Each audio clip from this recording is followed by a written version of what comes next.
Nalilito ka ba kung anong pagkakaiba ng HMO, medical insurance, and critical illness insurance? Pag-usapan natin yan.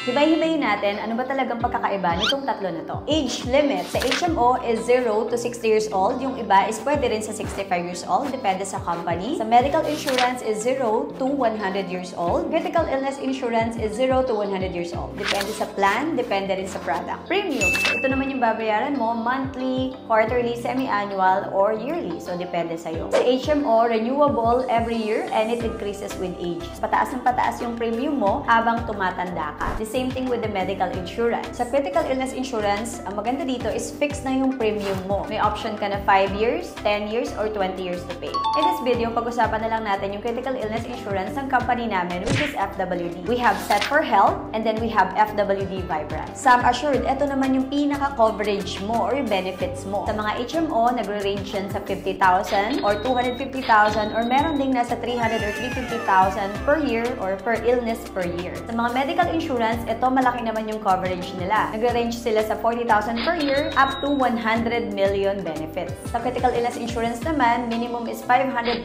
and up to 10 million sa Set for Health ni FWD and up to 20 million naman sa Vibrant. Outpatient benefit. Ito, expertise to ng HMO company. Kailangan mo ng laboratory, consultation, x-ray, at kung ano-ano pa yan. Covered yan ng HMO. Minsan, up to a certain limit din. Sa medical insurance, hindi automatic na meron tong outpatient. Yung iba na company is dapat mag-add-on ka or magdagdag ka ng premium para magkaroon ka ng certain limit sa mga laboratory or outpatient benefit. Sa critical illness insurance, wala po itong outpatient benefit. In terms of regular confinement, yan, magagamit mo na sa HMO up to the limit. And then sa medical insurance, the same thing, magagamit mo siya. UTI, diarrhea, trangkaso. Pwede mong gamitin dito yung HMO mo or yung medical insurance mo. Critical illness insurance, of course, hindi mo siya magagamit sa mga simpleng confinement. Critical illness confinement, magagamit mo yung HMO up to a certain limit. When you say critical illness, ito yung katulad ng stroke, cancer, or heart disease, which is ito yung mga usual na sakit ng mga Filipino. Sa HMO, magagamit mo, pero 250,000 lang or 100,000, depende nga sa benefits. So, ang dali, mamamax out ka kaagad. Kulang na kulang yung HMO mo pag dumating yung unexpected critical illness. Sa medical insurance, yes, magagamit mo to para sa critical illness confinement. And take note, HMO and medical insurance, sila yung magbabayad directly sa company or sa hospital. And then, depende pa din sa plan na kinuha mo. Kung ang kinuha mo is ward, semi-private, or private. Again, they will directly pay the hospital bills. Depende sa benefits at sa plan na kinuha mo. Sa critical illness insurance, ito na. So, makukuha mo ng lump sum yung sum assured or yung coverage mo. For example, kumuha ka ng Vibrant na 5 million coverage or Set for Health. If in case na-diagnose ka ng any critical illness, the company or FWD will give you 5 million pesos para magpagamot.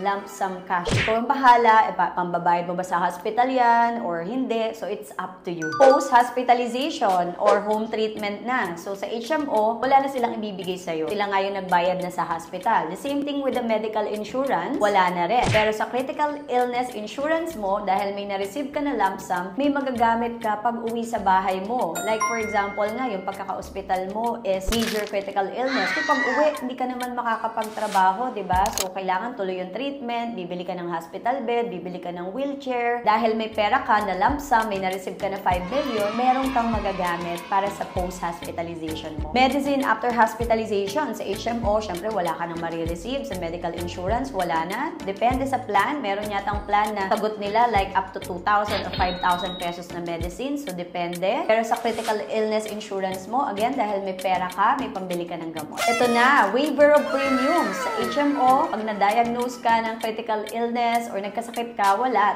Magbabayad ka pa din every year and tumataas nga yung premium mo habang tumatanda ka. Pwede rin hindi na nila i-renew yung plan mo, hindi ka na i-allow mag-renew if ever lang na talagang high risk ka na or hindi na maganda yung health condition mo. The same thing with the medical insurance. So, pwedeng i-accept ka pa din nila kahit may sakit ka na, pero yung premium na babayaran mo will not be the same na yung regular or standard premium depende sa age. Hindi na ganon. I-assess na din nila yung health condition mo. So, pwedeng times 2 of your premium or times 3 yung mangyari. So kung 80,000 ang premium mo per year, pwedeng 240,000 na per year dahil may sakit ka na. So tuloy-tuloy ka pa rin magbabayad sa HMO and sa medical insurance kahit may sakit ka na. Sa critical illness insurance, ang maganda dito, once na-diagnose ka ng first major critical illness mo, waive na yung future premium. So hindi mo na iisipin na may babayaran ka pa sa FWD para lang ma-insured ka. Like for example, yung kinuha mo yung Set for Health, tapos 1 year ka pa lang nagbabayad is na-diagnose ka na ng stroke. Ang maganda dito, hindi mo na kailangan tapusin yung remaining 9 years, assuming 10 years yung kinuha mo na plan, waive na yung future premiums mo. Pero, insured ka pa din at pwede ka pa rin makaklaim up to 3 major critical illness kasi to. So, nakaklaim ka na ng isa, pwede ka pa makaklaim ng dalawa, and then meron pa tong separate na life insurance benefit which is for your family. Ang ganda, di ba? So, again, si critical illness insurance lang ang merong waiver of premiums. Ito yung peace of mind din talaga. Ito na, if in case of critical illness and you cannot work anymore, assuming ikaw yung breadwinner, sumusuporta sa pamilya mo, ang tanong ko sa'yo, where will you get the money para pambayad ng bills, para pang-continue ng medication mo, para mag-aral pa din yung mga anak mo? HMO will not give that to you. Medical insurance, hindi rin. Pero yung critical illness fund mo or critical illness insurance mo, kung kumuha ka for example nga ng 5 million, sobra pa siguro yon. Depende kung saan ka nagpagamot. Kung may sobra ka pa, kahit pa paano may magagamit ka, pambayad ng bills, mapapakain mo pa rin yung pamilya mo, mag-aaral pa din yung mga anak mo because of that critical illness insurance na kinuha mo. Kaya maganda, pasobrahan mo yung critical illness insurance mo. Kung sa tingin mo 2 million yung gagastusin mo pag nagkasakit ka ng critical illness, gawin mo man lang 3 million o 4 million para yung sobra is para sa pamilya mo. Kasi di ba hindi ka na nga makakapag-work. Like for example, na-stroke ka na, may heart disease ka na, or nagka-cancer ka. Most likely, you will stop working. But your family will not stop eating. Kakain pa din sila, mag-aaral pa din, magbabayad pa din ng Meralco. Last but not the least, money back or merong maturity benefit. Sa mga HMO, wala na. So kapag hindi mo nagamit, yung HMO mo, wala na yung binayad mo, kalimutan mo na yan. So every year, nagre-renew ka, di ba? Walang katapusan yan. So kalimutan mo na yon. Thank God, di ka nagkasakit. Medical insurance, the same thing. Walang money back yan. So kalimutan mo na yung binayad mo kung hindi mo nagamit or nagamit mo man. Pero sa critical illness insurance, we have a plan, our bestseller, Set for Health ni FWD, na if in case hindi ka nagkasakit ng any major critical illness, hindi ka nag-claim, by the age of 75, isasaoli namin sa'yo 100%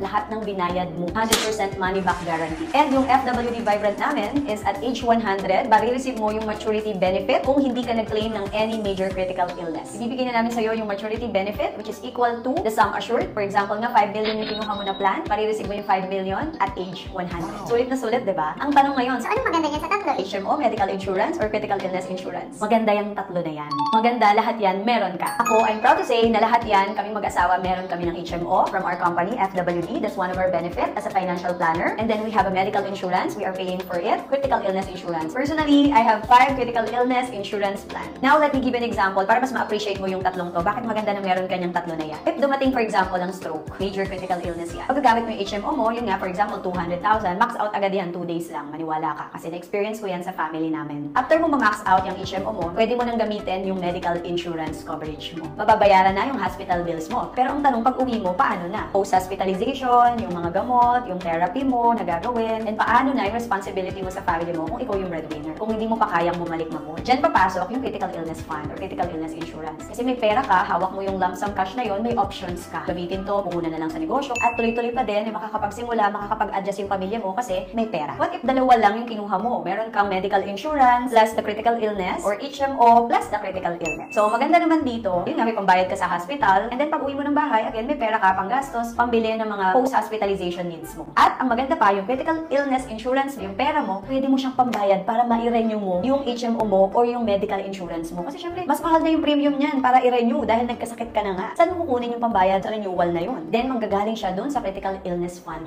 Amazing, di ba? What if, pipiliin nyo lang ako ng isa? Pipili lang ng isa between HMO, medical insurance, or critical illness insurance. So, anong pipiliin ko? My personal opinion, madaling gawa ng paraan yung hospitalization. Yung mga simpleng hospitalization, diarrhea, UTI, at kung ano-ano pa. Gawa ng paraan, kayang gawa ng paraan. Yung mga hospitalization like confinement because of the critical illness, heart disease, ito talaga yung scenario na madidrain yung bulsa mo at damay pa ang pamilya mo. That's why I will choose critical illness insurance. Kasi kaya kong gawa ng paraan yung mga simpleng confinement, yung simpleng laboratory. Tama? Ngayon, kung ikaw naman may nasimulan ka na critical illness insurance, congratulations sa'yo. Or may nasimulan ka na kahit alin dyan, congratulations. Pero yun nga, kung ngayon meron ka ng critical illness insurance, ang question ko sa'yo is that enough? Magkano yung coverage mo? I recommend at least magkaroon ka ng minimum 2 million critical illness insurance plan. In good health condition ka naman ngayon, pwede ka pang magdagdag while you are capable and while you are still insurable rather than regret later. Ngayon, if dahil sa video na to, na-realize mo na kailangan mo na magkaroon ng health insurance plan or the critical illness insurance plan, let me help you and you can message me in ang aking Facebook, Shana Liliaga Abascal, and I'll be very glad to assist you. Kung nakatulong sa'yo yung video na to, please comment down below ano yung meron ka na. Do you have HMO, medical insurance, or the critical insurance? Or you have all of the above? Thank you for watching. I hope this time, naintindihan nyo na anong difference between HMO, medical insurance, and critical illness insurance. And sana makapag-decide ka na ngayon na, wag mo nang patagalin na magsimula to prepare financially for your future, which is napaka-importante ng health. Iisa lang yung katawan mo, kaya dapat ready ka pag dumating yung unexpected na health crisis sa pamilya mo.